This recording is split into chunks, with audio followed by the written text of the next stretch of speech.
Good evening, everyone, and welcome to our North Middlesex Council meeting for February the 15th. This time we'll call the meeting to order. Disclosure of pecuniary interest. If you have any, please forward it through to the clerk. Minutes of the previous meeting. Any business arising or errors or omissions? Seeing none, we need a motion to approve. Moved by Councillor Daigle, seconded by Councillor Nerda. All in favor? Carried. Thank you. Our next item is delegations, and I think the first one is the YMCA of Southern Ontario. Do the report. Come on up, Kathy.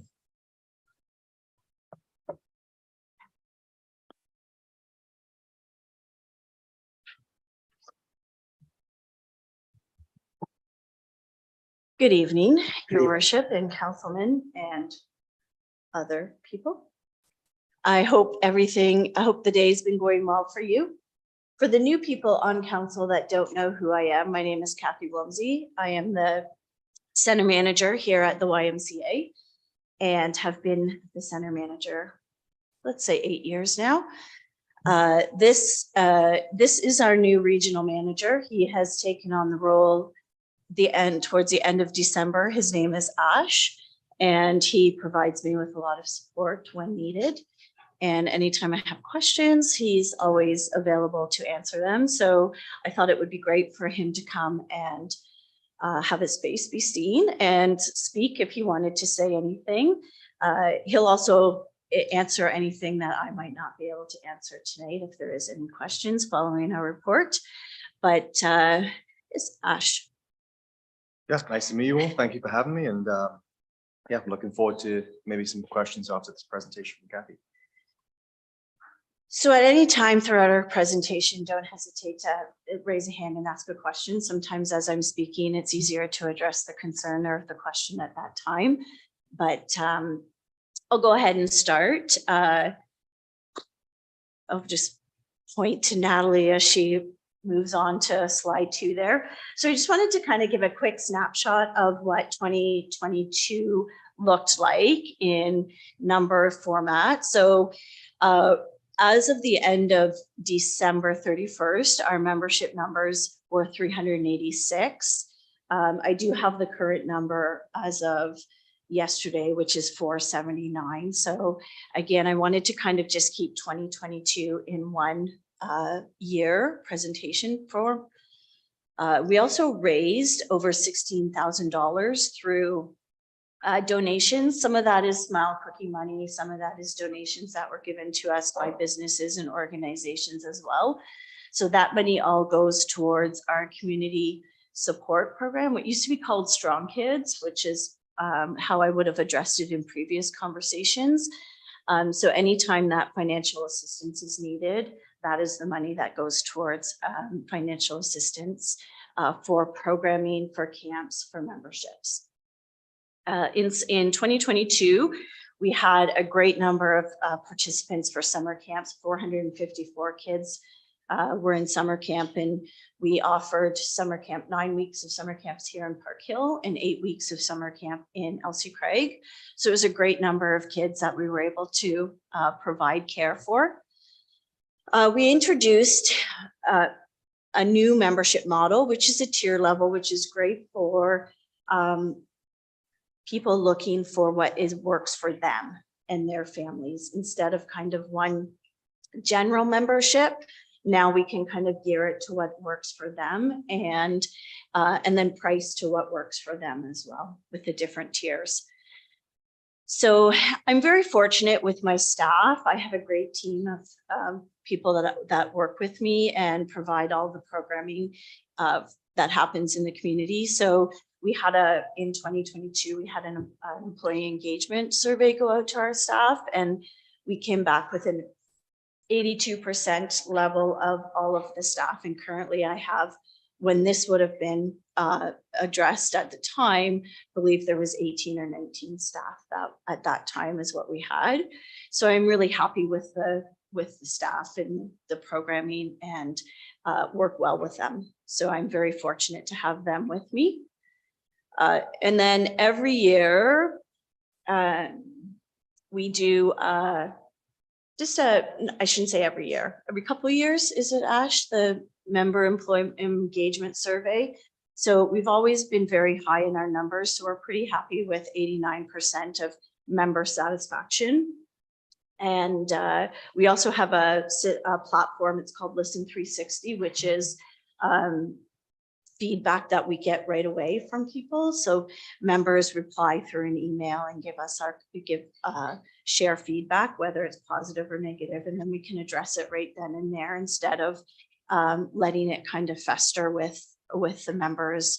So overall, 89% is pretty good for member satisfaction. The only other one there that is really, it's 16.5% of our membership is what is currently who receives financial assistance. So each year, I mean, we try to address that issue with members as they come, programs, camps and whatnot. So we always end up making sure that families and people are aware that there is this service in the community through the YMCA. And you know, if that's something that is a barrier, the financial cost, we always make sure that that is something that we can help them with. Yes. Councillor Cornelison. Thank you. Kathy, I'm really interested in financial assistance. I think it's a wonderful, wonderful opportunity for people who are financially challenged. Mhm. Is that funded by the Y or does Ontario Works provide that funding? It is funded through the Y. Okay, thank you. It's funded through donors typically. I'm sorry? It's funded through our donors typically. Yeah. Okay, There's very minimal government funding that will help support families that are looking for financial assistance. okay, thank you. I would just add to that, that 16.5% means you're getting the word out there that it's available. Yes, yes, which is always a struggle of getting people to feel comfortable enough to ask about it. So it has increased from previous years. So the word is getting out there and people are feeling a little more comfortable coming to ask for that support, which is important because as everyone knows, it is sometimes hard to make that request. So that just becomes part of our conversations when people come into the Y. So I just wanted to, again, brief highlights. I'm not going to go over every single one. This is 2022 and in a nutshell of activities and events that we did throughout the year. We always try to participate in community events, gala days, Park Hill Fair, Santa Claus parades. So we definitely did that and plan to do that plus a few more activities in 2023, which I'll highlight a little bit. We always offer PA Day camps, which are usually very well attended, winter break camps. And a lot of times when we do the camps, it's the ability for families to know that they have care for when they are like at work. And it's most of the time, like guaranteed that it's always going to be there. We have a very successful Kid Quest program, which is our morning and afternoon school program. So we do that throughout the school year, and very successful with that program. We've also partnered with the Hockey Association, and we put on the Canada Day Family Day Olympics in 2022. It was the same year as the Olympics. It was perfect timing. We did a breakfast and then we did some activities on the ice, and we had the stars come out. We had some women's skaters come out and just had a great time on the ice, and then provided the breakfast in the morning. So again, that's on the agenda for Family Day. If you're happy to look something to do, perhaps even have breakfast, you're welcome to come to Park Hill Community Center on Monday. We do a lot of food drives throughout the year for Elsie Craig, and there was a new one we tried. We donated food to this year. It's a soup kitchen. Bubba's Drop-ins in Soup Kitchen. It's in is it Delaware on the other side of Strathroy-ish area? It's yes, it's in Mount Bridges. Thank you. Yes. So that was one that was done with the centers around the surrounding soup kitchen, so we could provide for that. We did a couple fun runs in 2022 Santa runs, and well, the one was really very, very cold and windy, but it was a great community event. We had a half decent turnout. So it was a lot of fun. Smile Cookies, of course, we did that as well and had a great donation from there. And once again, in 2023, we are the recipients of the Smile Cookie campaign. So we'll go there in September and promote that. We also have a new program. It's called, well, it's not new. It came out during COVID. It's called Y at Home. And it's really just a very excellent selection of fitness classes that can be reached out through home. And that is now part of a membership. So as memberships, that's another kind of benefit to having the membership, is they have free access to these exercise programs right from home. So it was promoted out through COVID, but has since been increased and improved over the last couple of years. We do a lot of, throughout the year, we'll do some youth leadership courses as well. And then in 2022, we started some outdoor movie nights in partnership with the library and the municipality. So we will be doing 3, maybe 4 of those again this year. Well attended and great for the community. It was free events for them to come out and family, and really well attended in both Park Hill and in Elsie Craig. That was just in a snapshot. Again, I'm not going to go over too much on this one because I'm really going to just be repeating some of what I've already said, but this is really the plans that we had in 2022 and how we have completed them. So I'm not really going to repeat myself, but again, if anybody has any questions on any of that, I'm more than happy to answer them. So this is a little bit of 2023. We are going to focus on these events throughout the year. And again, sometimes when I think about planning and stuff, it kind of is focused on like a quarter, the first quarter, and then I get through the first quarter and do the second quarter. So plans are always changing, but so far our focus is to continue into the community events, the fairs, the gala days, the outdoor movie nights. We have this year's, our renewal contract is up in June. So we have reached out to Brandon just to kind of have some conversations in regarding getting that and what the renewal is going to look like. Partnering with some community organizations has really been helpful through events and activities throughout the year. So we will continue to do that through 2023. We talked a little bit about doing some adult leagues, which I think is adult and youth leagues, which I think is something new that we will have success with. And we will probably start promoting some of those once closer to the ACE coming out, because a lot of these activities will either happen on the arena floor or in Elsie Craig at the gym there. So we always continue offering staff training and staff engagement opportunities. So that will continue through 2023. We have member and community fitness challenge. So this is really quite fun to do for members in the gym. It gives them a little bit of extra motivation. So we kind of razz each other in the gym when it comes to like who can climb the CN Tower the fastest, the number of steps. We have stair climbers, so we use that as a challenge. And currently we have a firefighting challenge happening for the month of February as well. So it's nice to get organizations and people into the gym just to have a good time instead of I always promote the moving aspect, and it's just about staying fit and moving and doing what works best for them. So we also have started to do some free, I don't want to say seniors because it's not necessarily seniors programming, but we have a Walk Fit program that we started in Park Hill 3 days a week, and it is a free program. It's for new to beginner exercisers. It is for seniors. But it also is a social way for them to get out and be able to have a conversation with their friends in an atmosphere where they don't have to worry about tripping or falling. We also offer a class in Elsie Craig as well for the active agers, let's say, and that is well attended in Elsie Craig, and the staff member that teaches that is very highly motivating. So we will continue to do those. Like I said, it's important just to keep people moving.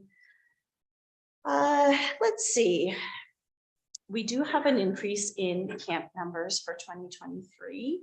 So we are looking forward to being able to offer more spaces and opportunities to for families within the area and surrounding communities, also for those that don't have opportunities. And with the recreational master plan taking place, I am looking forward to the results from that coming out and being able to see how areas that we perhaps might be missing out on, and how we as a community, as listening to what the community needs are, how we can fill those areas as well. So I'm looking forward to the results that come from the master plan as well. So kind of generalized operational plans for 2023, always with the thought that things will probably change. Again, this is a very generalized financial chart.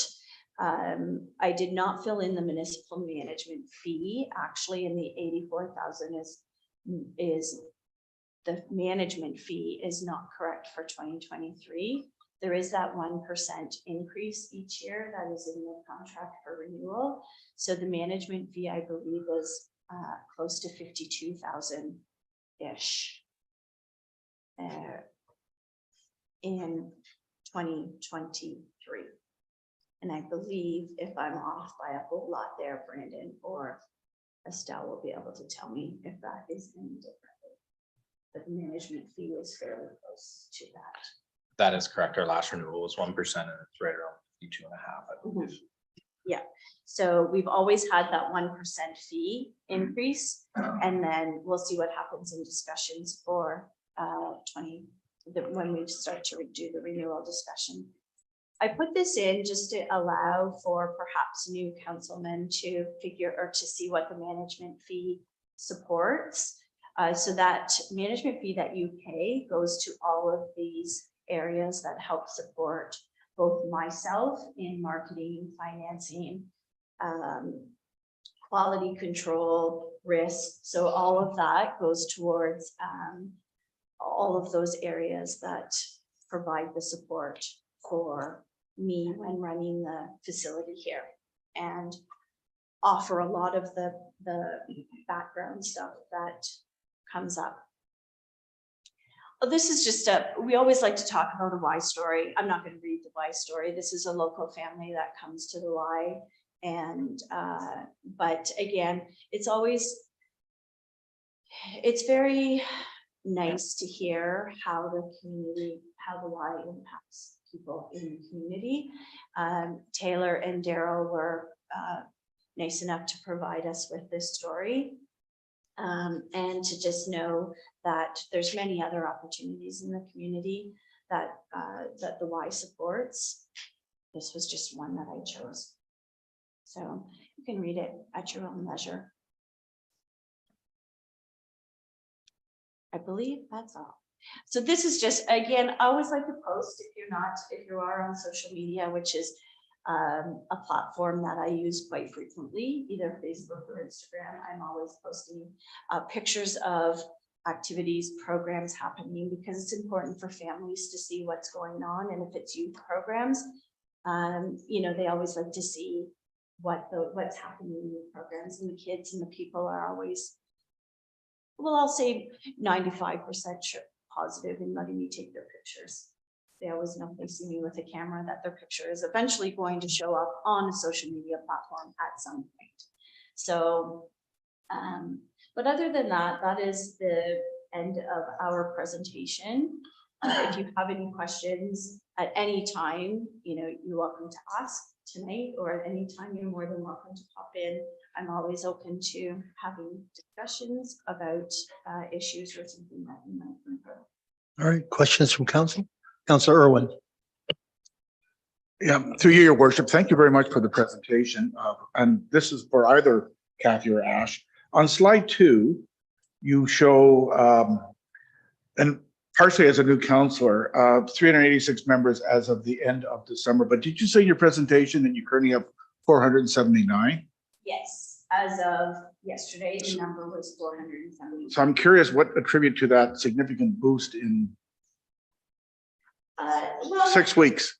yeah, I would say it's like the January Boost? increase. And we also, so the new program, so they started programming Okay. in January as well. And we increased our youth programming, which is part of the household membership. Right. So we did get quite a few new household memberships that came out of programming that starts and runs from January to April. So this is a traditional pattern, the New Year's resolution pattern. Yes. Um, And the hope is that they will continue on, which we do have a lot of success Right. because of that engagement that my staff has with members as they come in. So that kind of leads into my question. And again, as a new counselor, do you have a trend analysis looking at the last few years, membership trends? Well, I have information here for this year, but do you trend back 4 or 5 years that we can look at how this is trending in our community in terms of membership or visits or anything of that nature? It's a good question. We do. Thank you. We trend back about 10 years. So there is some complexities to that trend, the trends. The main few are, if you're unaware, the YMCA of Southwestern Ontario and the YMCA of Western Ontario amalgamated in 2018.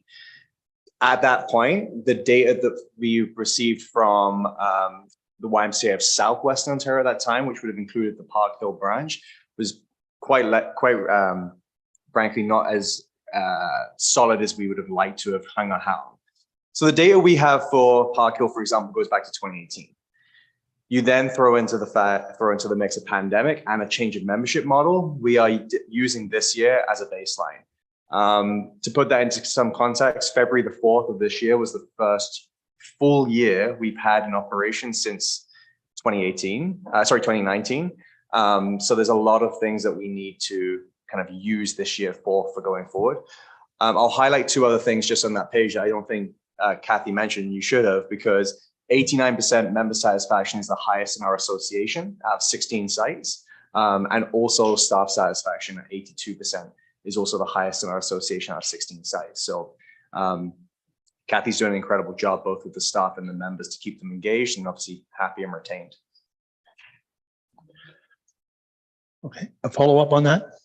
So your answer is sort of. Yeah, for Park Hill specifically, the data is 5 years old. Okay. For other sites, if we were to look at a London site, we can go back to like 2003, 2004. And I asked in part because we do have a membership, a renewal agreement coming up. And I would love to see the trends as part of that discussion to get a better sense of where we're at and where we're going. Yep, absolutely. We have some pretty solid KPIs that we can measure and be confident in. Some of the more kind of the more specific trends are sometimes tough to get good quality data that we can hang our hat on, but for the most part, we have good trends, and we can also compare like-for-like sites in terms of membership, geographic location, the population of the community. We can kind of use comparisons of those sites too. Okay, thank you. I will reserve my other question, Your Worship, because I see there's other councils. All right, thank you. Councillor Knellison? Mayor Rob. Kathy, I want to commend you on all the wonderful programs you put together and the increase in activity. I look at what you're offering, and it's significantly more than it was when I first got here 12 years ago. So congrats to you on that, and you're to be commended for that. I want to bring you back to the North Middlesex YMCA financials, if I may. And I didn't quite understand the municipal management fee of $84,037. And yet you talked to Brandon, said it's 52,000. So Yeah, so 84,000 is not where, so the municipal management fee that you provide to the YMCA is what should have been in there. okay, the Yes. 52, not the 84. Yes. Okay, and then again, throughout that whole slide, like your revenue, according to like the 2022 budget and actuals, it looks to be increasing by about $145,000. Is that realistic or is that optimistic? I would I would love to say it's realistic. I know. I did increase, or I did add in 2023, a new position for summer camp to be able to have that camp director. So in that increase, there is another position that was added in. And I would like to say it's realistic, but I'm pretty sure it's being optimistic in the long run. And I'd be remiss if I didn't ask my final question. You know where I'm going with this one. Okay. When are you going to become self-sustaining? That's a big question. Yes, I know. I know. I think you ask me that every year. I do. I do. And I think I always say that's a really good question. And you do. I do believe that in 2022, did I not return? No. Okay. I stand corrected there. So you're getting close. Pardon? You're getting really close. I'd like to say I'm getting close. Every year, I'd like to say that this is going to be the year. Great. Thank you once again. See you next year. In Yes. fairness, what Maybe you, next year you might actually get a return. Maybe.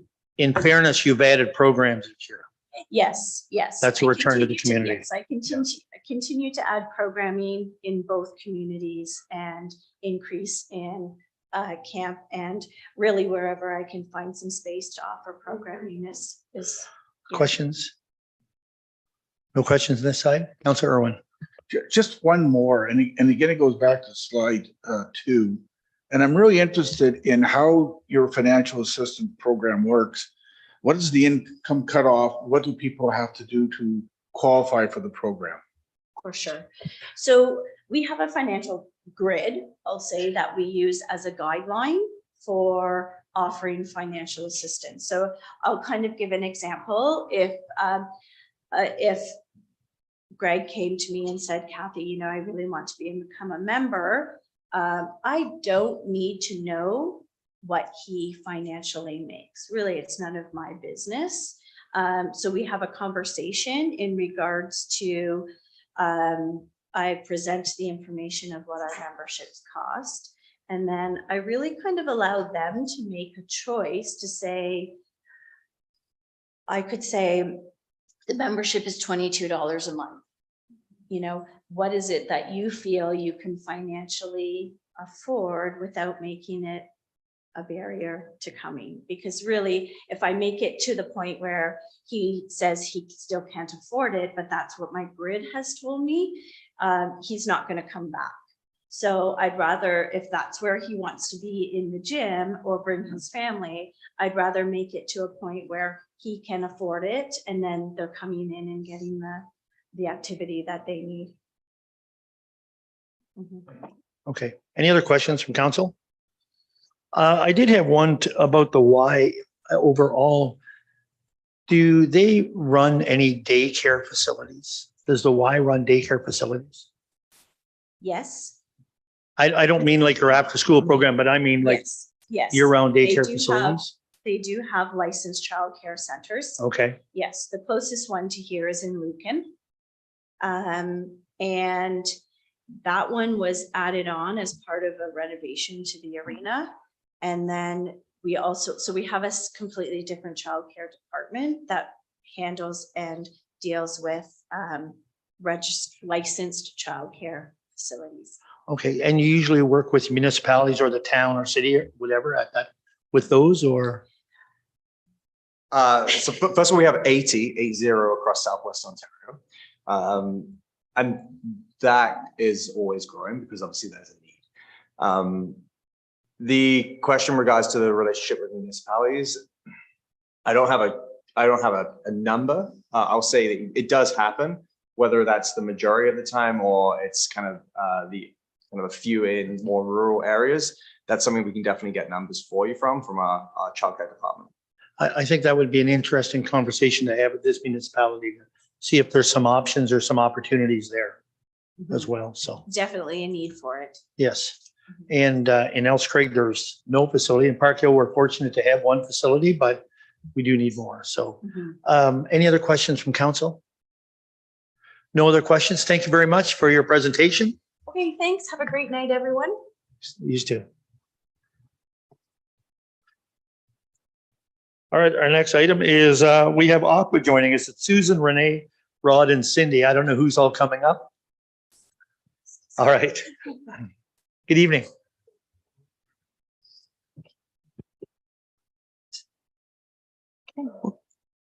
Good evening, Your Worship, members of council and staff. My name is Susan Budden. I'm with the Business Development Department at Aqua, and with me today I have Renee Hornick. She's our Regional Manager for the Midwest region. So we just thought we'd like to take the opportunity to provide you with a bit of an overview of our services and who we are and our partnership with you. So who are we? We're the Ontario Clean Water Agency, also known as Aqua. We were created under the cap. Oh, I'm so sorry. This is my watch. I'm so sorry. Oh, goodness. Today I've never had that happen. Can you hold on a minute? Sorry about that. We are a Crown corporation. We do report to the Ministry of the Environment and Conservation Parks. We are uniquely set up as a self-sufficient cost, and we operate on a cost recovery basis. And we receive no funding from the province. So that makes us a unique entity. We are the largest provider of water and wastewater services in Canada. We've got over 5 million Ontarians place their trust in us every day. So we're very proud of that. And we also have over 800 employees across the province. Although the majority of our partners are municipal partners, we do operate First Nations communities, industries, and institutions such as school boards. We also have 5 emergency response trailers, which we can deploy in times of emergencies. And we've actually used these a number of times over the years to respond to emergencies like flooding and ice storms. So that also makes us unique to our competition. What makes us different? We actually bring over 30 years of experience as Aqua. Prior to that, we were part of the MECP, and then prior to that, Ontario Water Resources Commission. And although our core business is operations and maintenance, we do provide a range of services, which I'll get into in our next slide. And another component that makes us unique is the fact that we operate on a shared services model. So that basically means we have 10 regions across the province, and within those regions, we have smaller hubs. So we're able to share resources amongst a number of facilities that we operate.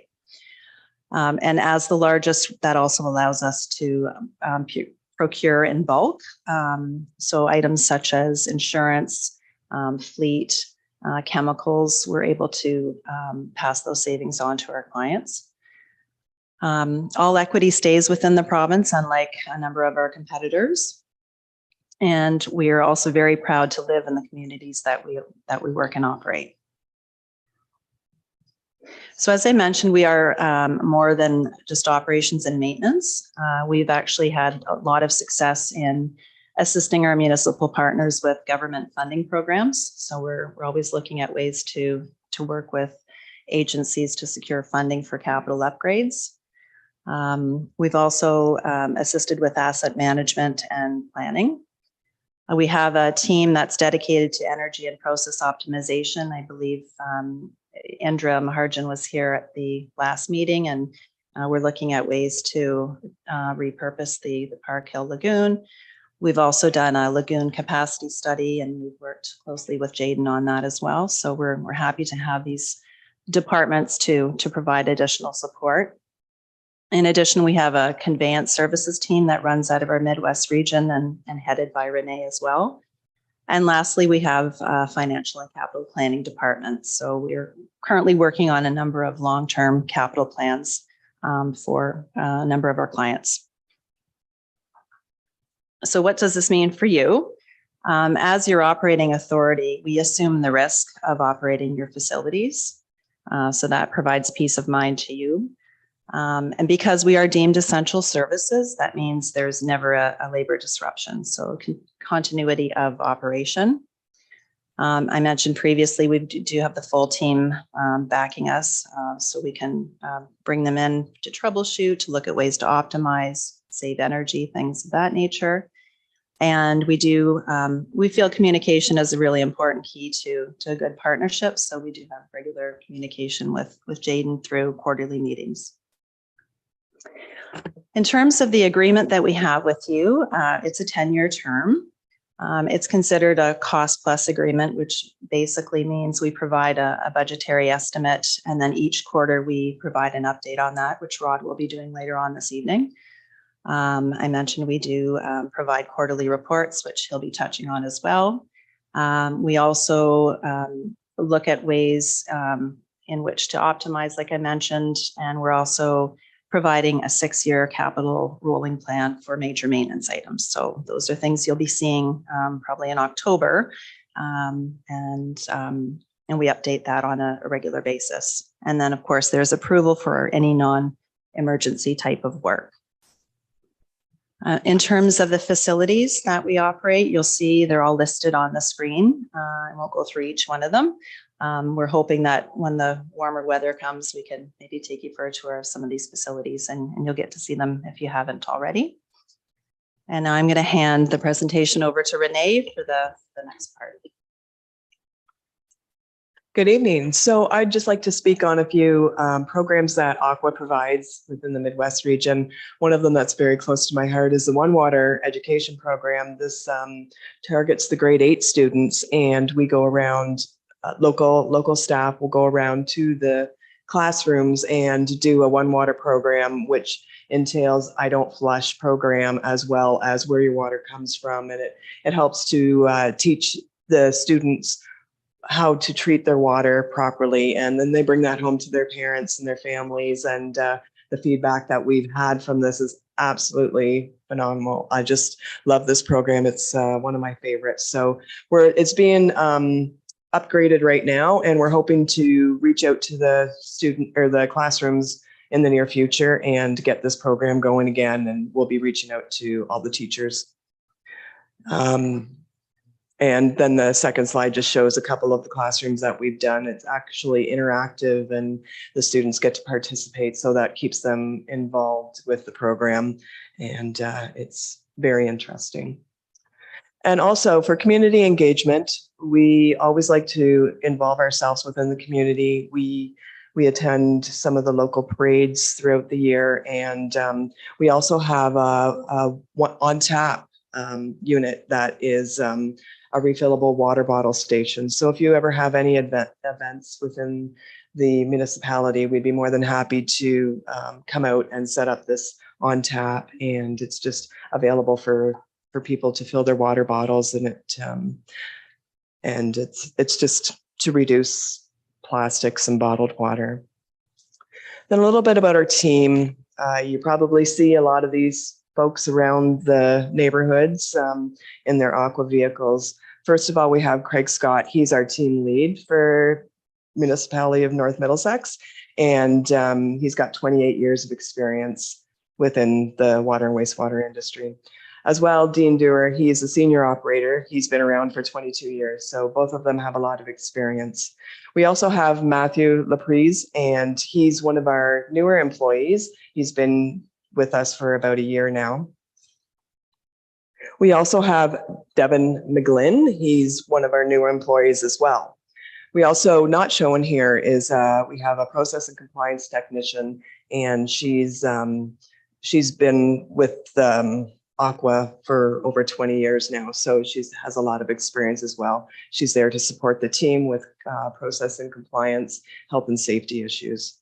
Michelle Trayer is our administrative assistant. She has a lot of experience in sales and administration, customer service, so she's also a support for the team.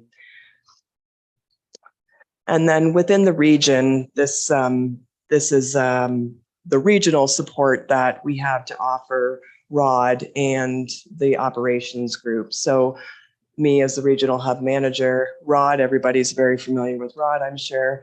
He'll be presenting the operational report next. And Susan's here with me, and then Cindy will be presenting the annual water reports, and she's the processing compliance manager, so she takes care of all that.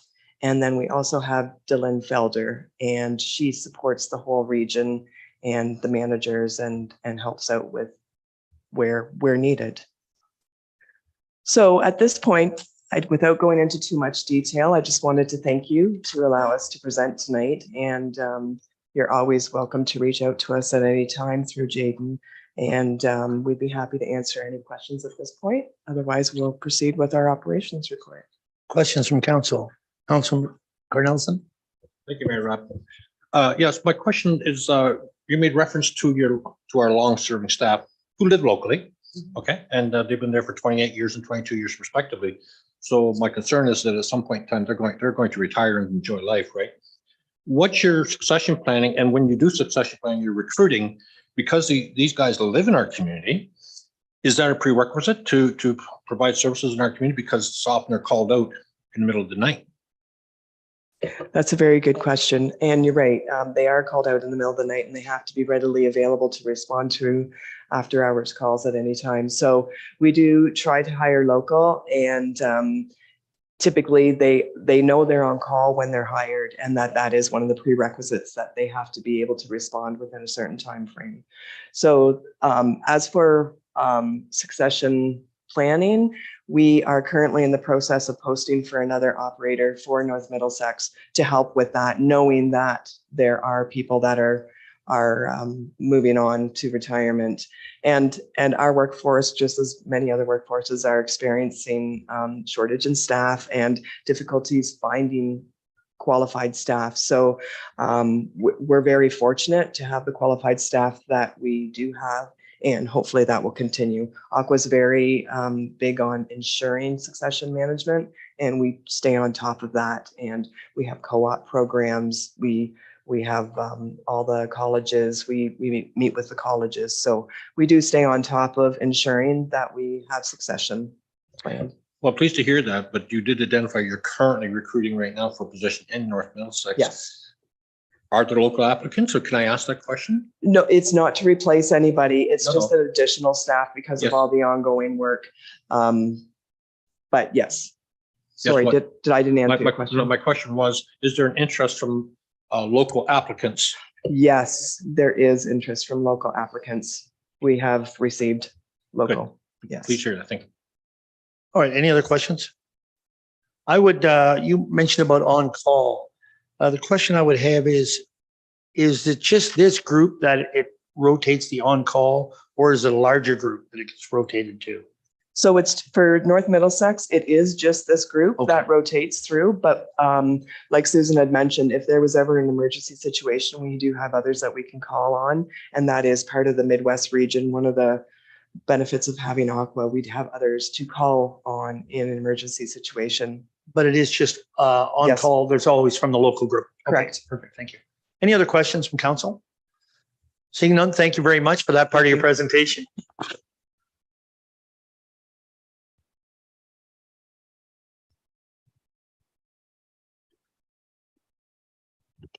Thank you, Your Worship, members of council, municipal staff, for having us. And I'm pleased to be able to present to you tonight our fourth quarter operational reports.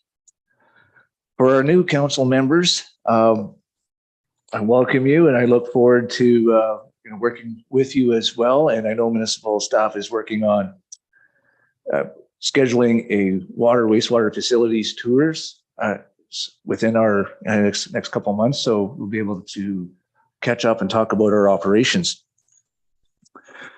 Our first memo to council is a report that I have a one-page document, North Middlesex Distribution Systems. This one-page report is just a highlight of the Q4 operational report that we normally would present. I'm not presenting it tonight because it is a large report and it is a detailed report. But this memo to council is to touch base on those highlights. So once I get through the memo to council, if there's any questions on the memo itself or the quarterly report, operations report, I'll be happy to answer any of those questions. So North Middlesex Distribution System, Reservoirs and Booster Station. The purpose of this memo is to advise the owner of the annual performance and operation and maintenance of the North Middlesex distribution system. And the highlights below: North Middlesex distribution operators were on site to inspect, to witness the disinfection process and final connections, perform sampling of the Merritt Court development. And we also did basically the same thing for the new water main for the fire hall. We went to number 3 to install a new pressure reducing valve for chamber 36. And that's pretty important because that's what feeds the new water tower. Operators finished the annual valve exercising program with a distribution system. More than 160 valves were cycled for 2022. There were 37 water main repairs, that number's together. 4 water main repairs, 33 water service repairs for 2022, 892 locates. And then operators witnessed the final water main connection and collected samples, tested the alarms, and we were trained on all the components for the new water tower, which was commissioned October 2022. Operators and senior operations manager, so it was all hands on deck on the Park Hill Main Street when that project started late last year. Again, following inspection and installations of the new water main, disinfection process, sampling and connections of the new water main to the existing water main, and all the services as well. So for you, is there any questions regarding the memo or the operational report? Questions from council? None? Carry on.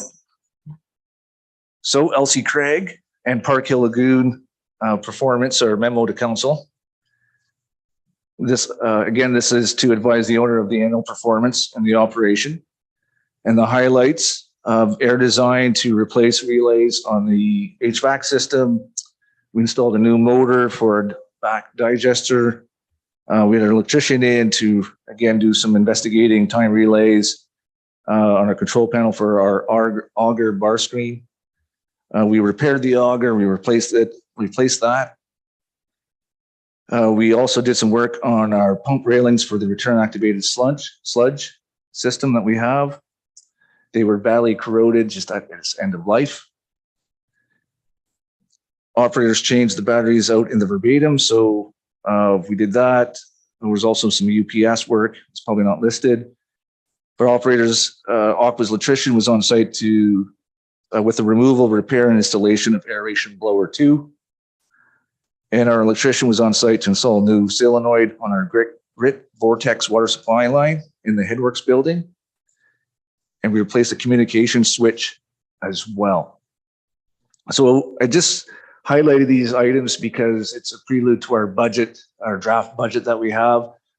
This particular facility had a lot of work done this year for 2022 that we don't normally see. And there's a lot more that I could have added on here, but it is detailed in that Q4 operational report.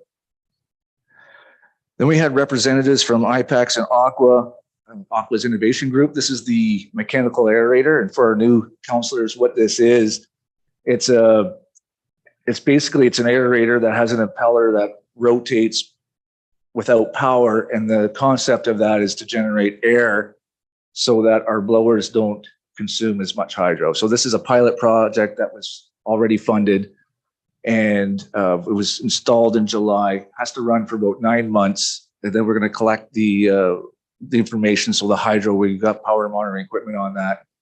And we'll look at that data, and then we'll probably reach out to municipal staff, look at some invoicing, and see if we can get some paybacks because of that pilot project. That probably won't be until maybe June, July. So maybe second quarter, third quarter, that'll have a final information for us, for me to present to you.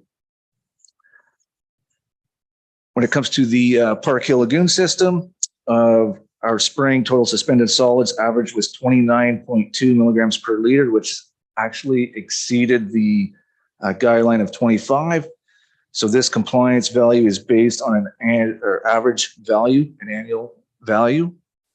The fall total suspended solids average was 18.5. So together, we came in at 23.1. So we were just under that exceedance value of 25. Any questions on my memo to council or the Q4 operational report? Questions? Councillor Irwin. Just a overall question in terms of capacity issues for, and I'm interested in Elsa Craig, but obviously for both systems. How are we at with capacity for Elsa Craig? What is our surplus capacity at this time? Right now, we're operating about 54%, and I believe it is identified in that operational report, Councillor Irwin. I can just find that page for you, but it's probably about 54%. I think I have it broken down. Sorry, that's water.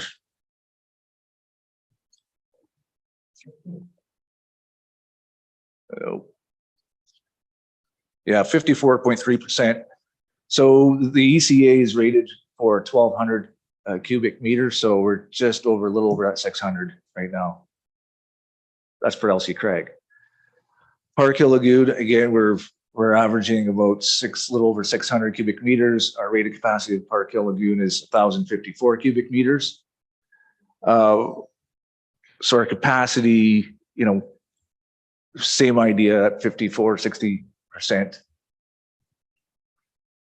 for that Park Hill Lagoon. This total suspended solid value, though, is directly in relation to the biosolids that has accumulated right up against the discharge valve where I go to open and take my final effluent samples from.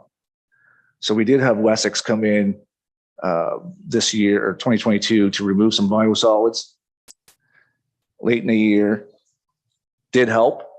That's where I was in the fall and I was able to get underneath that value.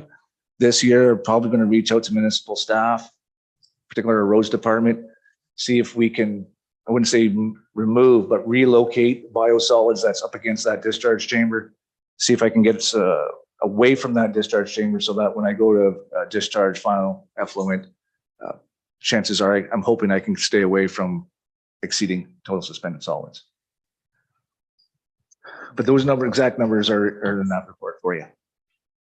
Any other questions? Councillor Keogh. Thank you, Mayor Rob. Rod, you had mentioned the commissioning of the Elsa Craig Water Tower. Is the bulk fill station up and running? Councillor Keogh, we just had training today. We're very close. Maybe within the next couple of weeks, we could be there, but they just ran into some programming challenges. So I'm going to say well, maybe within the next month. And will it be coin operated or will it have a service key to fill out of that bulk station? Again, I'll leave that to Jaden, but I think it's going to be like a fob type way where they're going to be using to purchase, here at the municipal office, I think. Okay. We have a rate established for that? I don't think we do have a rate established for that yet, so we'll have to look at getting that into our fees and charges by law. Okay. There was one more question. I forgot what it was. I'll think of it. 3 a.m. this morning. We can come back to other questions over here. Any questions, council? I think at the present time, the fire department has filled over there, but by the hydrant, correct? And the flow, I understand it doesn't take long. No, that's right. We've been using the hydrant to fill, to practice. And it's working well as far as I know. How long does it take to fill our tanker and using that? Yeah, I don't have that number, sir.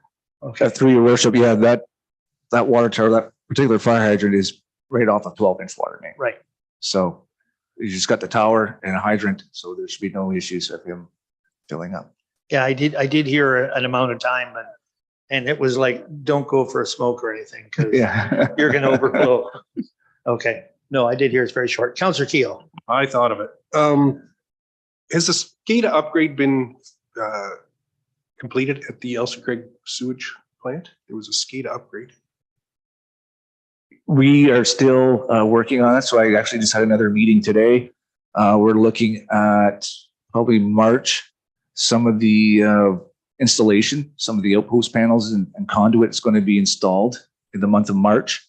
There is some back ordered parts, so that may delay us till June, but It's in the works. it's, yeah, absolutely. Thank you. Other questions? No other questions? Thank you. Okay, well, we can do our financials. Yep. So I'll start with the LC Craig. Sludge haulage, we were over by $2,642. The next one is supplies and equipment, $5,406. So LC Craig total is over by $7,249. Park Hill Lagoon, we were under by 1,261. North Middlesex Water, we were under by 1,440. So with those three projects together, we are going to be over budget by $4,548. And again, this is just draft, but I wanted to present this to you in draft, and we'll see what those final numbers look like probably within maybe another couple months. Perfect. Thank you. Any questions? Questions on the financial? You have a question though for them? Go ahead. Councilor Nelson, go ahead. Rod, on item 11, Appendix A, I was looking over the stats on it today, actually. And the very first one, Parkville Mount Carmel, says flows from Lake Huron primary water supply system. But I found it interesting that in the month of July, it dropped by almost 12,000, I guess, cubic meters, and then goes back up again. But I found it interesting that it was only July that it dropped, which is typically one of the hottest months. So is there an explanation for that, or is that just a freak thing? That was Mount Carmel. The Parkville Mount Carmel flow station, I guess. It says Appendix A on item 11. And that's the North Middlesex Distribution Report. It says flows from Lake Huron primary water supply There we system. go. Are we getting ahead of you on Hey, your am report? I too far ahead? No, I got you now. Let's get answer. We'll get to Yeah. this. Oh, am I too far ahead? Let's go Sorry, ahead. buddy. I thought you were done. No, go ahead. Nick. If you got an answer there, go ahead. Yes, Councillor Cornelison, yeah. So what happens is that particular month, July, we have different feeds that we'll end up doing, try to pinpoint some water loss. So we'll call that district metering areas. You'll hear that term DMAs a lot Okay. in the field. So one of the things that we ended up trying to do, taking advantage, because our water tower was still being commissioned, or maybe finalizing the final aspects of that tower, and we knew it was going to be commissioned. So we took it as some of our advantage of our time and tried to find some of our water loss. So when we would change a feed, you would expect to see low on one, but higher than another. That comes up. Doesn't happen too often now. That's just a one-off. Because I just had the time to look. Yeah. Okay. That explains. It's a one-off. Yep. Okay. Great. It Thank you. was a valving exercise. that you Correct. did to- Correct. Okay. All right, fine. Is there any question on the financials? No questions? All right. Okay. I think now we'll have Cindy to come up and present our annual summary reports. Yep. That's it. Good evening, everyone. I'm here to present the 2022 annual report and summary report for the North Middlesex distribution system.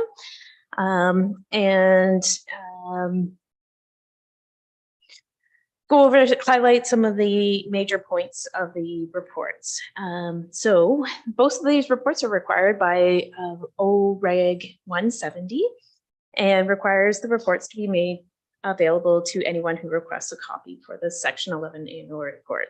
Some of the major highlights of this report are that we had no adverse water quality incidents of our 218 microbiological samples that were obtained throughout the distribution system in the year. So this showed absence of total coliform and E. coli. The operators obtained 625 free chlorine residuals throughout the distribution system in the year, and all of these residuals were sufficient to meet secondary disinfection requirements in the system. Lead sampling was conducted, and all the results from the lead sampling met requirements of Reg 169. In addition, we sample for disinfection byproducts. The two contaminants of concern are trihalomethanes, THMs, and haloacetic acids, HAAs. And all of these results were below the maximum acceptable concentration for disinfection byproducts. So the second report is the annual summary report and the flow summary report. The summary report reviews compliance and regulatory requirements. So during the routine ministry inspection, there were no non-compliances that were found. The ministry does come in and inspect our facility once a year. And since there was no non-compliances, we received the 100% for the inspection rating for that. And the North Middlesex distribution system does receive water from the Lake Huron primary water supply system, and the flows from 2022 were up 4.3% from 2021. And so those are the annual report and the summary report. If you have any questions. Questions on the report? And we do need a motion to receive that report. Okay. We need a motion to receive that report in particular. Counselor Keough, seconded by Counselor Daigle. All in favor? Carried. Thank you. Thank you. Thank you. And the second item I'm here for is to seek re-endorsement of the operational plan. The operational plan is required by the Drinking Water Quality Management Standard, Element 3.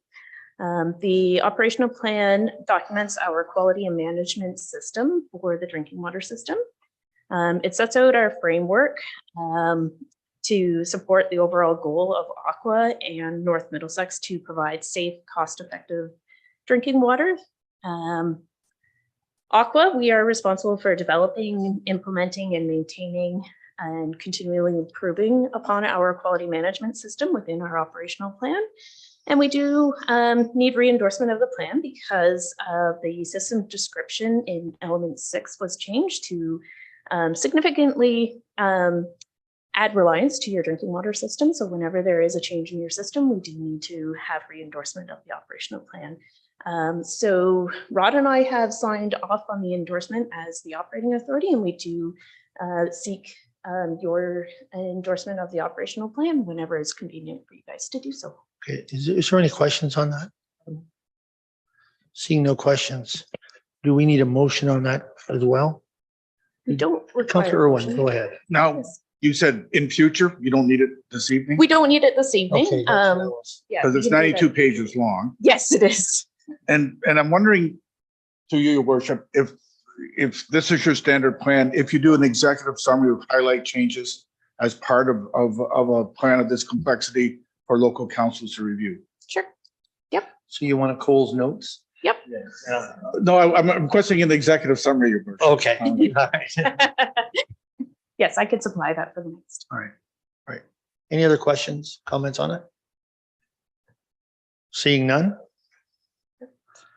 All right. Thank you. Thank you very much for all of the information that you've given us here tonight. And we look forward to working together in the future. And I do want to, before you go, I do want to thank you for the extra time you put into working with us with some of the, for example, at the lagoons and different things, and being involved in meetings and having your input. It's important to have that input on making our decisions on this. Councilor Canales. Are you guys going to buy us breakfast at AMO this year? Sorry, You do I'm have to- sorry. Just asking. I'm sorry to bring you back to that. No, I was told by Susan and Renee that they're definitely buying breakfast for us. So, At McDonald's. yeah, At wherever we like. McDonald's. All right. Thank you. Thank you very much, everyone. All right, next we have department reports. And our first one is from our manager of recreation and facilities, the fire hall office furniture update. So Mayor Ropp, members of council, the report in front of you titled Fire Hall Office Furniture Update is for information purposes. As some new councilors may not be aware, when that fire hall was tendered, office furniture was a decision that was kept in-house with the municipality. So I wanted to keep everyone informed that those bills will be coming within the next month or so. Office furniture, so far I've priced out the cheapest I've been able to price out that suits their needs is about $17,500. That includes desks, office chairs for 3 offices, and the entirety of their training room, which is 36 chairs, because there will be times where both departments have to use that at the same time, as well as all the tables that sit up there. I did want to bring this forward so that if there's any questions on it, we can answer them now before the bill comes through.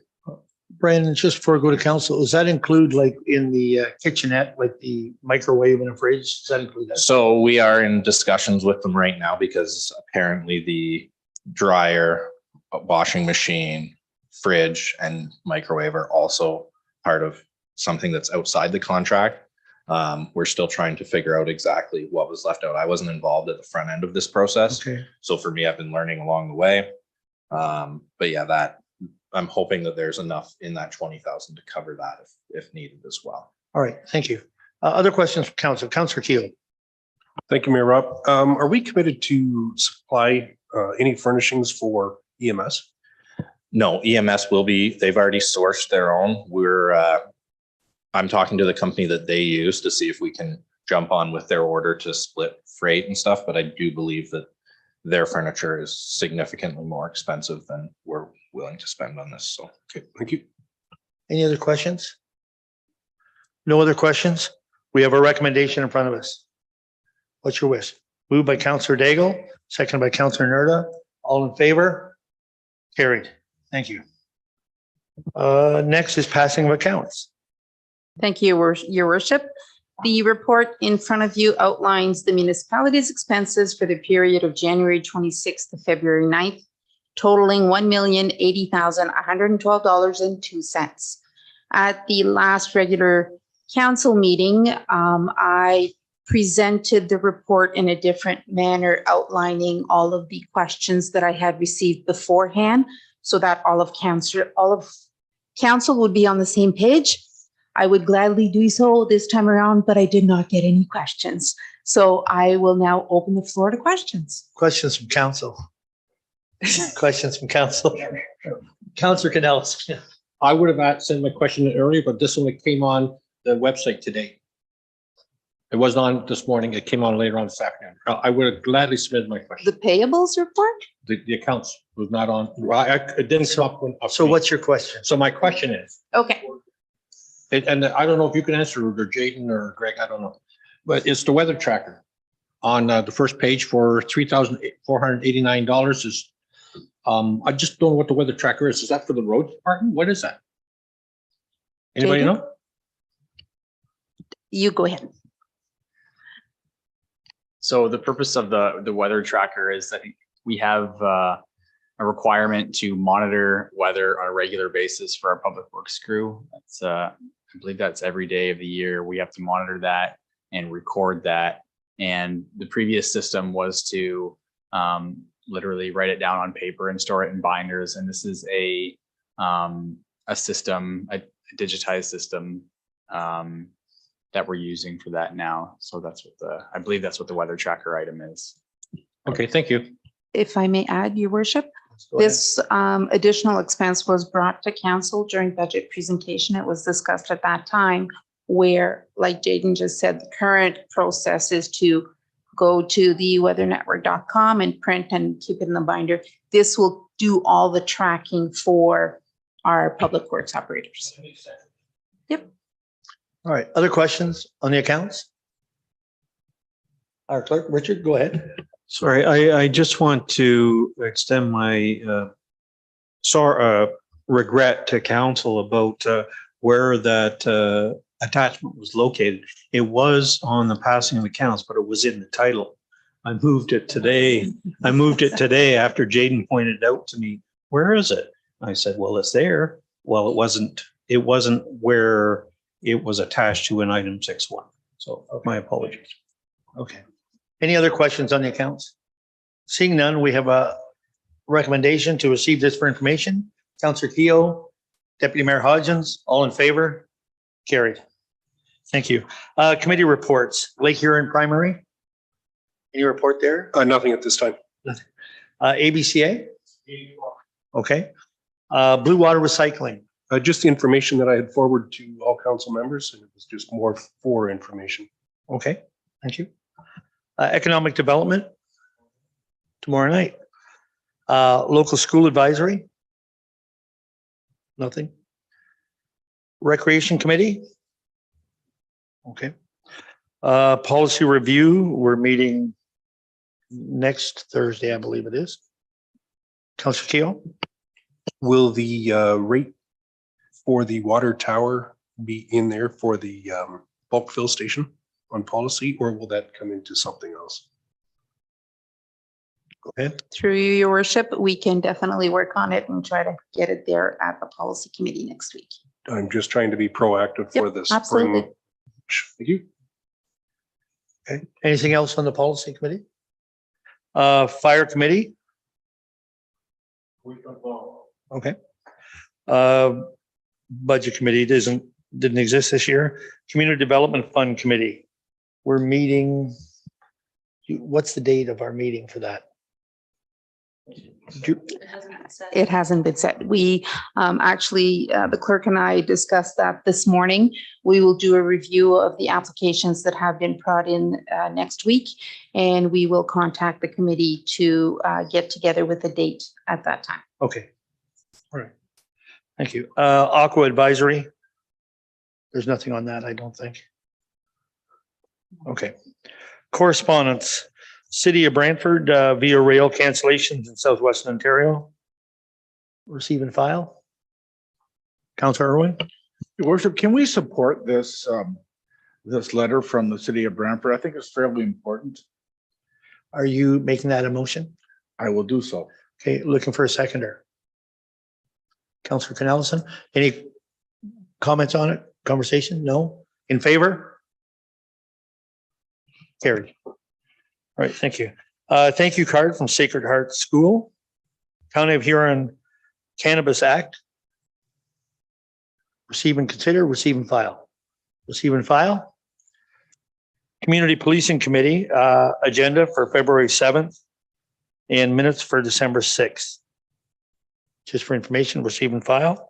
City of Thunder Bay bill support for Bill 42, Gender Affirming Healthcare Act. Receive and file. Ontario Farmland Trust, Farmland Forum. Receive and file. Town of Petrolia School Board elections request that boards conduct their elections or municipalities be compensated for conducting board elections. Receive and file. Township of Montague support resolution from County of Lanark regarding Renfrew inquest recommendations. It was filed on January the 18th. Township of Montague support for World Thinking Day initiative. I didn't know we had to hold that down to one day a year. I'm sorry. I didn't reread that one before I said it. So was there anybody that wanted to no, receive and file? I just checking. MPAC Representative Brenda Slater, introduction and availability for delegation. And we did talk about that possibly having MPAC come to council too. County of Middlesex Child Care Brochure. Receive and file. All right, that is our correspondence. Other and urgent business. Estelle, would you like to start on this? I would, thank you, your worship. So on the February 8th special budget meeting with council, where we reviewed all of the proposed capital projects, there were 4 projects that remained pending. Council wanted additional information for these projects. So this is an update of these 4 projects. So I will quickly go over them. You have more detail in the memo that you currently have in front of you. So for the zoning bylaw update, I did reach out to Dirk Vanderwerf, the Director of Planning and Development at Middlesex County. He had been in contact with Jonathan, the previous CAO, in regards to this update. It is a combined official plan update and zoning bylaw update. Since the county official plan is still on hold at the provincial level, and due to the fact that we don't currently have a CAO in place, Dirk is under the impression that the work for this update will not begin until the fall at the earliest. And any major expense in regards to this project would be happening early 2024. So that is the update for the zoning bylaw update project. I'm just going to go over all 4 projects, and at the end, we'll open the floor to questions. In regards to the trackless MT57 sidewalk plow, so council members asked the following questions, and the questions were sent to our representative. So are the warranties for both the refurbished product and a new trackless equivalent? And the answer is basically yes. The warranty for both the refurbished and the new are the same, which is 1 year or 600 hours for parts and labor, and 2 years or 2,000 hours for the engine through the respective engine manufacturers. What if the axles are not able to be refurbished? What happens then? And the answer was, if axles cannot be refurbished, an axle will be provided, but it will not change the quoted price. So they will do what needs to be done in regards to parts that are not able to be refurbished. The delivery time for a refurbished versus a new. For a refurbished unit, it is 4 to 6 months after they receive our current unit. And for a new, it is approximately 8 months. So it is a bit quicker for the refurbished model as well. In regards, and I have attached to the document that you have in front of you, the trackless refurbishing program, which is the last page of your bundle, and it outlines exactly what the refurbishing program is. In regards to the refueling system, and this is good news, so staff has visited a local concrete business that works with a fuel system that was installed through Dunman Fuels and WireQ. The feedback that the staff has received from the local business is that they are very satisfied with the product and the services that they are receiving. So after the visit and the feedback received, staff contacted Dunman to get a quote, and the quote for both locations added up to short of $25,000 instead of the $75,000 that was proposed during budget time. So, and yes, these tanks will automatically be refilled by Dunman Fuels. I have attached in your bundle copies of the quote that we received from Dunman Fuels for your information. In regards to McGuffin Hill slope stabilization,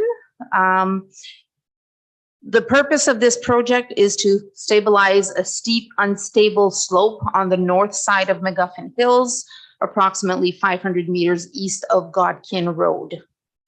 So back in January or February of 22, staff became aware of the unstable slope, and at that time hired a civil engineering to investigate the situation and make recommendations to stabilize the slope. So the recommendation came in at approximately $120,000, and the work needed.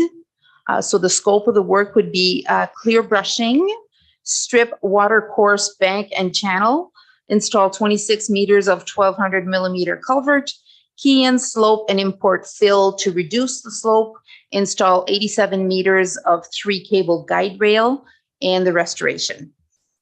So the next step at this point is to consult with ABCA and DFO to get a permit if necessary for the proposed work.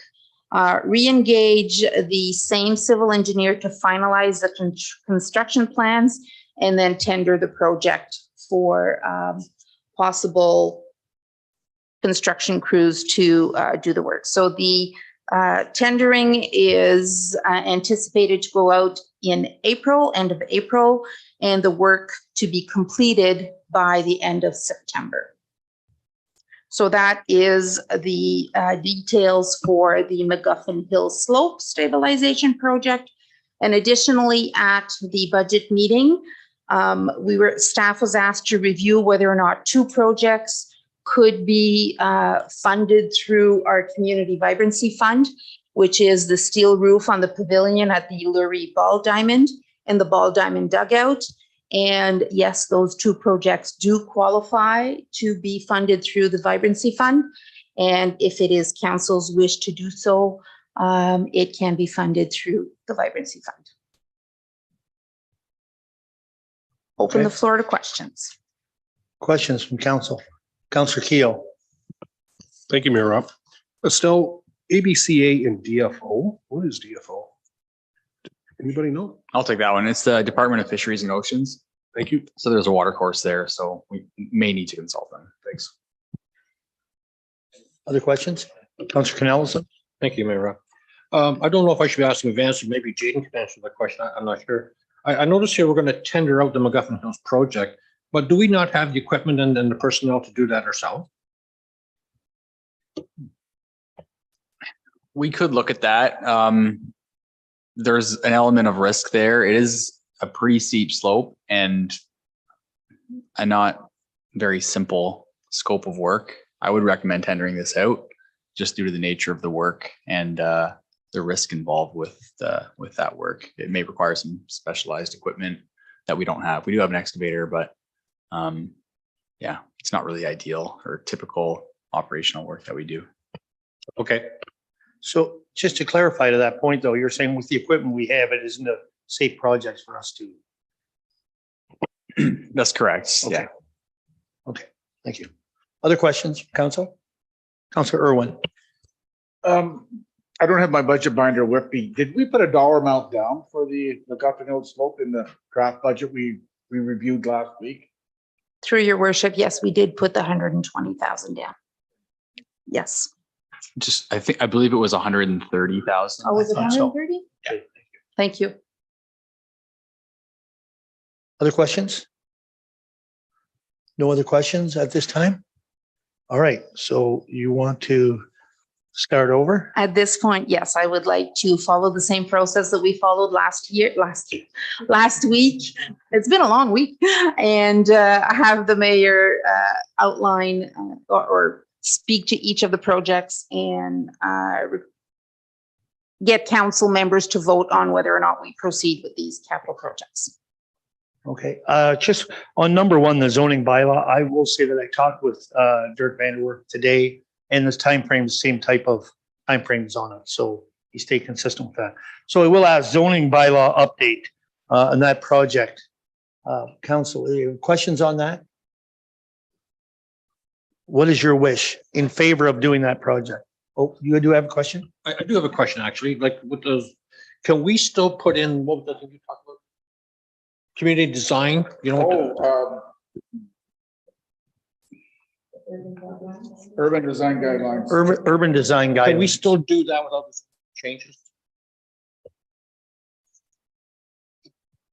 Not being my area of expertise, I'm going to go out there and say, I believe so, but correct me if I'm wrong, Jaden.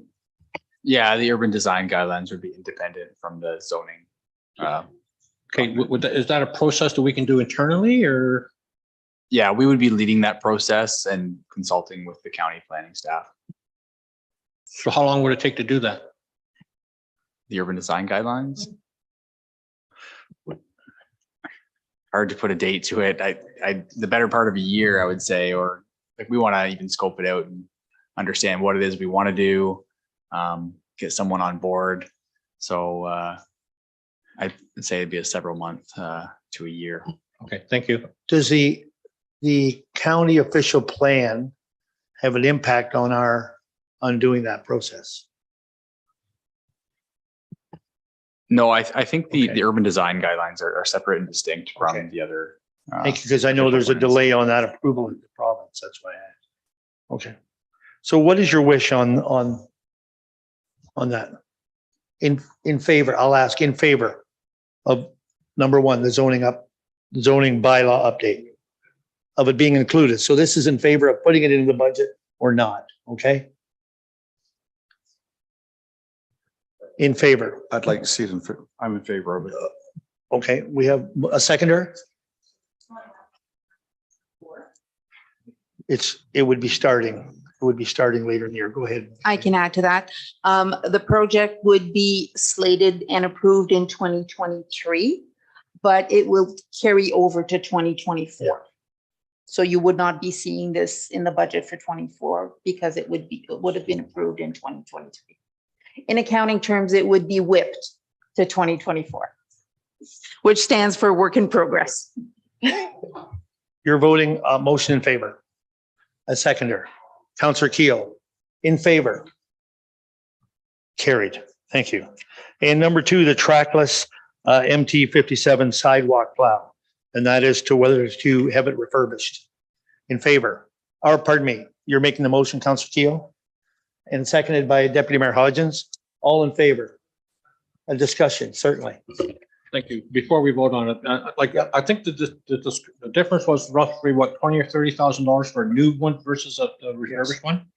That is correct. And if we were to order the new one and it took 8 months to get here, we would still have the original one we currently have to do the function for the sidewalks. Is that correct? That is correct. Okay, and I have nothing against refurbished. I just prefer new because I don't think that's that significant amount. I would consider new. Counselor Keel. Thank you, Mayor Rob. Can I clarify that for you, Councillor Cornelison?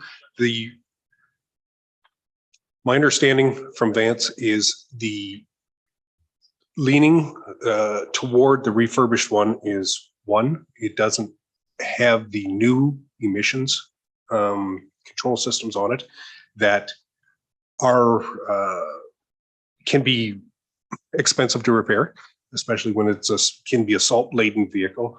The other thing is the new one is 30 horsepower less than what the original one will be with the new engine in it.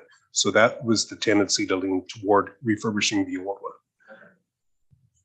And I think from plowing sidewalks, the horsepower isn't the issue, but if we're blowing snow in the trucks off of main streets and stuff, that's where they're at. That was my understanding of Okay. the reason why. So, I'm sorry. Any other questions on that? Or comments? We do have a motion and seconded to go forward with that. So in favor. Carried. The third one is the refueling system. Moved to, seconded by Councillor Irwin, moved by Councillor Cornelison, seconded by Councillor Irwin. Is there discussion on that? In favor? Carried. Number four, the McGuffin Hills Slope Stabilization Program. Do we have a mover for that? Councillor Daigle, Deputy Mayor Hodgins. Is there discussion on that? Councillor Irwin? Just a general point that I raised a couple of times last week during budget deliberations. I don't know how it applies to this specific project, but we need to look at how environmental impact well, I was going to say environmental impact may impact poor English, but environmental issues may be impacting road work and other issues in our community, and consider some sort of approach in future around these types of issues, whether it's additional funding from the federal government, some forward planning, et cetera.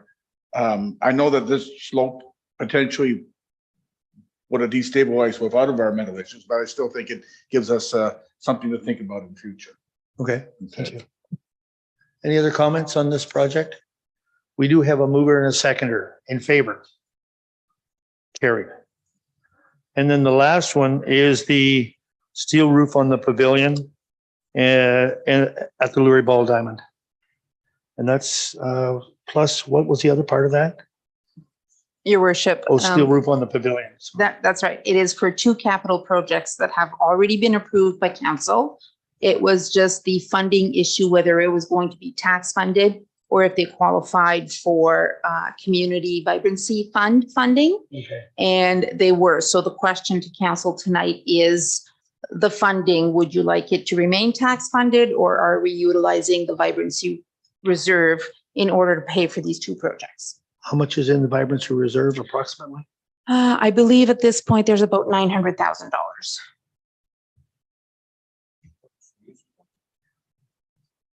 The vibrancy projects within the community, the eligible projects are, it's really a large scope of projects. A lot of it recreation projects. For example, we did use $125,000 of it for the splash pad a couple of years ago.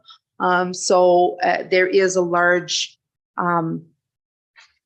scope of projects that can be used for recreation being one of them. Do our CIP programs fit into this? Does it fund it through here as well? Yes, it does. Okay, and that has changed only in the last couple of years where they've been added in. So there is more eligibility now to it. Correct. And we don't know what the recreation master plan is going to say either, do we? Not yet. No, we do not. Brandon, did you want to speak to that? So Monteith Brown will be coming to the next council meeting to present the consultation results, talk about the draft master plan, and when you guys will have a draft in front of you, but you should have an idea probably end of April of what the finalized master plan will look like. Thank you. Councillor Daigle. Just a question on the vibrancy funding. Is that the money we get from the wind towers? So that's coming to an end in 27, the agreement? I believe it is around 28 maybe, but around there, yes. So it's money we may quite well run out of. So I guess all I'm saying is we need to watch what we use that community, the vibrancy funds for. I agree. Can we check that actually on the contract? Maybe we, you The could let date, us know the the date, the expiry ending, date? the expiry Absolutely. date. I thought it was later than that, but I would, yeah, well. 2014. That's what I'd just like to get verification. Yep. Okay, thank you. What is council's wish on that? I'd like to leave them where we've got them right now and proceed. Not use the vibrancy funds, put them in our general. Okay. You're making that a motion and a second by Councillor Canellis. Discussion on that? Councillor Irwin. I'd like to know more before I vote on this. And I know we're probably going to vote on it, but this goes to the review of policy. This goes to the master plan. This goes to the understanding of how long we have left for funds to come in the vibrancy fund. So there's a lot of unknowns for me to vote on this right now. And if I can take it out of one fund that doesn't rely upon increase to the tax payers, then I'm leaning in that direction. Okay, so we have any other discussion on that? We do have a motion in front of us to not use the vibrancy fund for this. In favor of that motion? Four. Opposed? 4 in favor, 3 opposed. Okay, so we are saying to take it out of tax.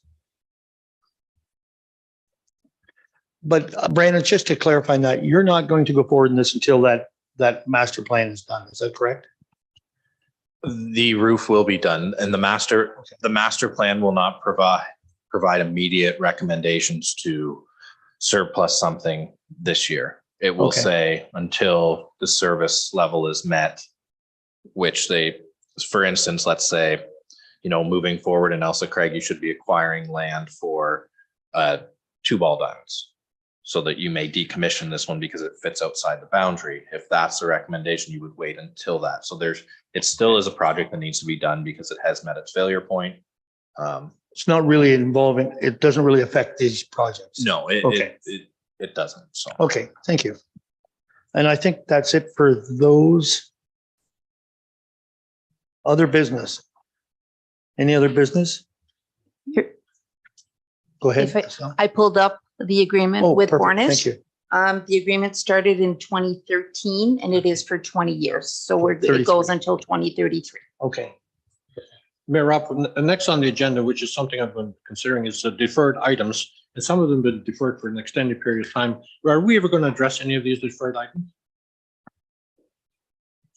Okay, look, just before we go to that one, is there other business besides that? Because the deferred items are next. So is there other business?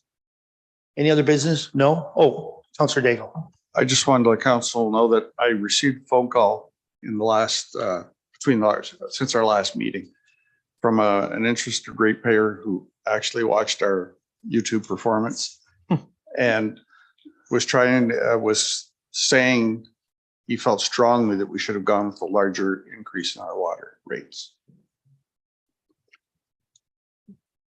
Just due to the absolute miles that we have of water line in this municipality. The comparatives we had were cities that were, or townships that had centric areas that didn't have miles of country roads. It was all just local. And I was just surprised. It's a young person, but they said that they thought we should have gone with the larger increase. I will say there are people out there who see the big picture and understand that. I've heard from some as well. Like you say, we tend to remember the people who aren't happy with the rates, which I understand that concern, but there are some people out there that get that big picture of it. So thank you for that. Any other business? No, then okay, to Councillor Canellison's point about the deferred items. I'm just curious because some of these items have been deferred for a year and a half. And we've made a number of deferrals on other issues as well. And I'm just kind of curious if and when we're ever going to deal with some of these deferred items. You want to say? Through you, your worship. I think maybe we could go down the list Yes. and see what the plan is for each individual deferred item. Because some of them are being worked on as, so I think let's do that. So the surplus properties, Yes, surplus properties have been on here for a while. This is something that I was anticipating waiting for the new CAO in order for him to present the surplus properties to him or council. her. Him or her, I apologize. You are absolutely correct. I'm glad that was you and not The me. individual, yes, for the individual to tackle that project. And I would just add on to that, when we take the council tour, you know, I believe it'd be important for everyone to see all the properties that Absolutely. we have. I think that's an important part of the tour. Agreed. Yeah. If that's the case, we might delay the tour until the new CAO is in place. Because it would be good For for sure, him for or sure. her to also see the surplus properties. Sounds good. All right, administration and the council and committees, vaccination policies. That will be brought forward to the policy committee next week. Okay? For council to make the decision on. Mhm. Okay. Park Hill Sewage Lagoon and third-party opportunities, that is being worked on as we That- speak. It is being worked on. Yeah. Okay. Is there anything you want to add to that, Jaden, at this time? I think, Nothing to add at this time. okay. Vandalism at East Williams Park. And Jaden, do you want to speak to this? Brandon. Sorry, Brandon. Sorry, Jaden. It's Yeah, been a so- long day. Mayor Rob, I met with the East Williams Optimist on Monday night. We kind of discussed the issues that they have been having there. They have mentioned security cameras as something that they feel would be valuable. They will be writing a letter to council. And as they explained to me, with some of the incidents that have occurred there is a fair bit of risk, not only for the club, but for the municipality as the property owner as well. And they feel that cameras will mitigate that risk, which I am in agreement with. So we will wait for their letter, and it will outline request for cameras. I would just add, I would just add that I think we need to deal with this pretty quickly, not wait around too much for letters and stuff. There is an issue out there, and I think we need to go forward with it. So, Councillor Keo. Thank you, Mayor Rob. Brandon, the letter, is that for club support or is it just what their request is in writing? It will be the request in writing. I know they discussed, will they be required to put funds towards it? They've mentioned that, you know, since COVID, their reserves are fairly depleted. While they could contribute some, it would hurt them a lot more than it would hurt us. Yeah. And it is our property and our facility, and I guess I'm asking what's council's wish here, because I do think that we should get this going, get it done, and the letter can still come and talk. Councilor Irwin. To you, your worship, do we have an estimated cost? so our estimates are based on what we paid for the fire hall. The fire hall to put in 4 cameras and a monitor and a recording device was $3,500. You have a follow-up, Councilor Irwin? Can I move that we move forward in this project with that funding in mind? Yes, you can. The seconder, Councilor Keough, it's in your ward. All in favor? Carried. Perfect. And then the other parts, the letters and all that stuff can come afterwards. Let's get the project going. Sounds good. The next is on the municipal emails received on personal phones. Thank you, your worship. That is still being looked at. Like I believe I mentioned it at the last council meeting, with our migration to Outlook 365. That process is very simple. And it's also a lot more secure to have work emails on your personal device.